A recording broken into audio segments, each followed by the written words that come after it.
Okay, so we're standing here as myself with my colleague Gavin Rich.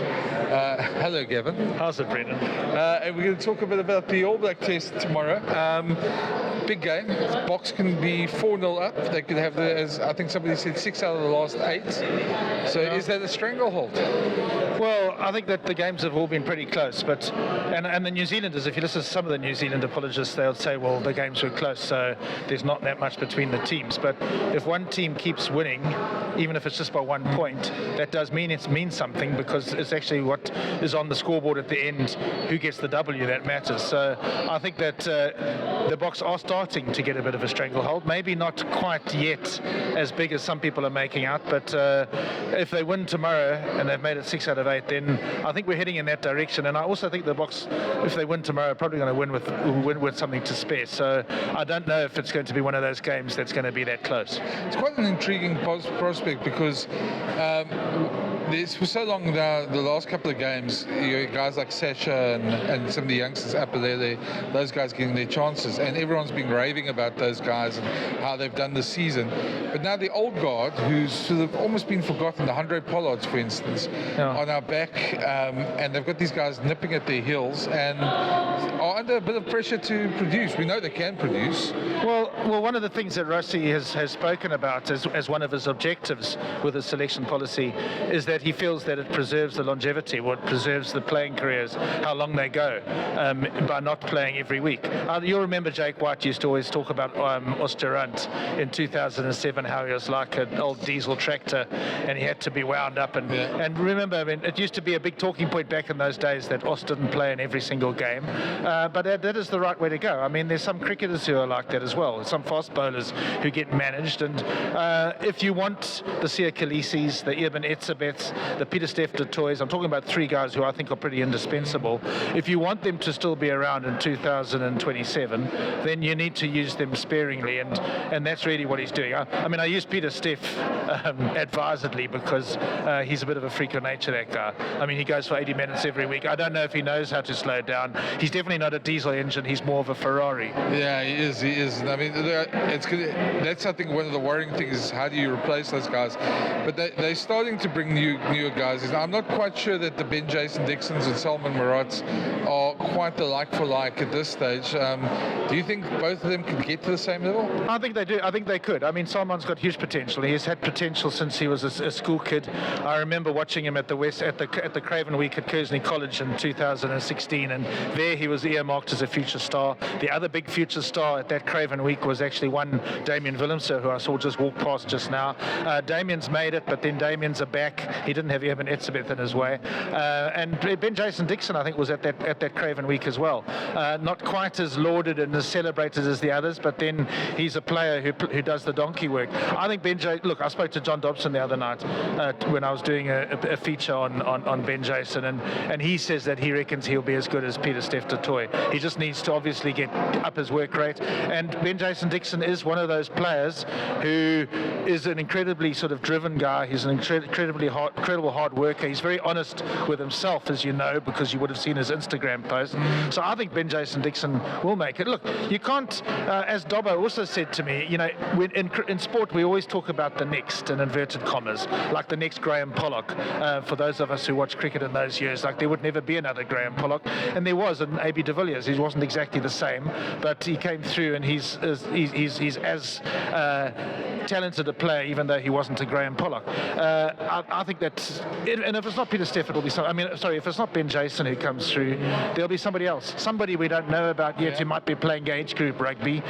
Maybe there'll be a lock who gets converted to flank. Remember, Pieter-Steph was playing flank early in his career. When he was at the same stage of his career as Ben Jason Dixon is now, he was still playing flank. And I remember how Alistair Coetzee got slammed by the critics when he chose Pieter-Steph on the flank for a game against England at Twickenham. I think what was really a bit incongruous in that game was that he had Willem Alberts, from what I recall, at open side flank. That was actually the real mistake. So Pieter-Steph never had a chance in that game, and he was shown up. I remember, I think it was Danny Kerr ran past him twice, and it was the big, he was ridiculed in the British media. I wonder what those people would say now. But yeah, I mean, that's what I'm saying. We're talking about 4 years hence. Ben Jason's 26 now. He's be around if he's, the next World Cup after Australia would be in 2031, and Ben Jason will then be, by my reckoning, 33. So yes, he's an investment for the future. But when it comes to blindside flanks and locks, you've actually got to be very good to actually be a South African guy who's going to come through and be that guy. And maybe that's what you're saying. Is Ben Jason that good? Well, his coaches say so. Yeah. Well, I mean, I think that just on Evan and Solomon, I think the obvious thing is maybe Solomon's not as aggressive as Evan or as feisty as is probably the better word as Evan when you see him on the field. But that doesn't mean technically he's not as good. I've seen Solomon play some very good games for the Stormers, and unfortunately, after just about every single one of them, he ends up getting injured, and that's really the problem. I mean, you've got players that get injured a lot. I mean, Andre was injured for quite a while at one point, and and then he came back and he took a while to get back into it. It's the way it is. So, but Solomon has been unlucky in the last couple of matches. I can't remember. Did he see out the Portugal game? I can't remember, but certainly against Perth. I mean, against Australia and Perth. He went off early on with the HIA problem. That was very unlucky. I mean, I think that he might have shown people how good he was in that game, but he never really got the opportunity. Now tomorrow's game, big one. All Blacks made some changes. 2 new wingers there, Sever Rees, Mark Talea. Both of them played before. We've seen them before. They're both deadly when they get the chance. Obviously to try and cover the aerial game a bit better, although I didn't think Caleb Clark did that badly. Well, Caleb Clark's injured. Yeah, I know he's injured. Yeah, everybody's been going on about Caleb Clark, as if it was a volitional change on their part. It's not. He's injured. So, but it doesn't really matter who plays on the wing for the All Blacks. They'll always be very dangerous when they run. But you are right. Some of them are better on the high ball than others. What makes All Blacks dangerous tomorrow, in my view, is that Will Jordan. I was going to say Will Young. Will Jordan is, to my mind, a genuine fullback. Bowden Barrett, to me, is still a fly half who plays fullback, whereas I think that Will Jordan is a genuine fullback, and I think it makes a difference to him the way he sees the field. When you're standing at fullback, you have that wide vision of the field, and you're running onto the ball, and you make spaces and gaps where other people wouldn't be able to. And I think that's possibly a danger tomorrow for the Boks, is that Will Jordan's there. But then you could probably say the same about Willie Leroux. Although Afalele Fassi was so good last week, I think there's a bit more connectedness to the South African attacking game when you've got Willie there, for the simple reason that he's been there for so long, and as we know, he's got that sort of distribution game and that ability to come in as the second receiver, which somebody like Afalele Fassi wouldn't have even if he could do it, he wouldn't have the confidence to do it this early in his international career. I think also, to me, I think part of the selection also sends the message that last week the youngsters, they actually physically dominated New Zealand. We both agreed on that last week while we were sitting at Ellis Park. But the amount of mistakes they made sort of hampered them. And then they gave away 2. The one turnover try and the intercept try were easy tries, cheap tries, if you can say that. So this is almost the sort of thing that when we get that advantage, you've got to put the hammer down. And Rossi wants those experienced guys to put that hammer down tomorrow. Yeah, well, I mean, we were sitting next to each other. One of the things that surprised me this week was that the narrative coming out of New Zealand was that we dominated the first 60 minutes. I never thought that they dominated. I thought that they dominated maybe the first 10 minutes.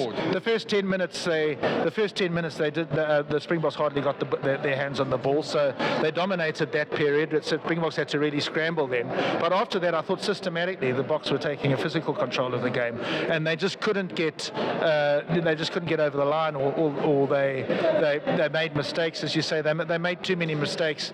They tried to rush things. I do think that somebody like Sasha, if there's one problem in his career at the moment, is that he's so young and precocious that he maybe over-tries things and overplays. Andre won't do that. But then I think that Sasha's going to have a huge role to play when he comes onto the field. So, to answer your question, I think that the Springboks, as the game wore on last week, and it wasn't just in the last 10 minutes, they started to become the superior team. It always felt to me, like sitting from the vantage point of the Ellis Park press box, it looked to me that they had the gain line dominance and that sort of thing for a long time. It was just that they just couldn't get over the line. I mean, Kwagga Smith went through how many tackles, and I mean, they made so much ground. Tomorrow, I think that they might just round those off. And the talk out of New Zealand has been, as I wrote in my preview this morning, the there's been like the sort of narrative coming out of there that we won't let them off the hook. I mean, we won't let them off the hook this time. I don't think that that the Springboks will get onto the hook this time. I don't think that they're going to bite. I think that Russie's chosen the right team to dominate from the beginning. Maybe not dominate, but systematically wear New Zealand down. I don't think that we're going to see the fast start from New Zealand we saw last week. Everybody talks about Fortress Ellis Park. I don't think there's any such thing, not when it comes to playing against the All Blacks. The South Africa don't have a good record there in the last 15 years or so. In fact, they don't on the half felt. If you think about it, the last 2 times they've played, the last 3 times they've played in Pretoria, they've lost as well.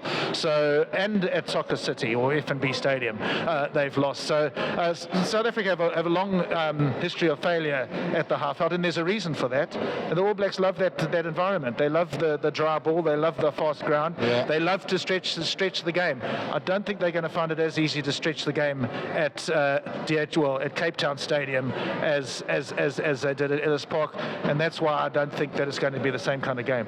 So if I'd make a prediction, I'd say the Boks would eke out to win, but I would say it'd probably still be less than 7. You're going to be a lot more bullish than that. Yeah, no, absolutely. And I'm being conservative when I say 10 points to the Boks. I think it could be more. I think that it is possible that we could see another Twickenham tomorrow. That's a bold prediction. Well, let's hope it comes true, Gav. Thanks for chatting, man. Cheers, no problem.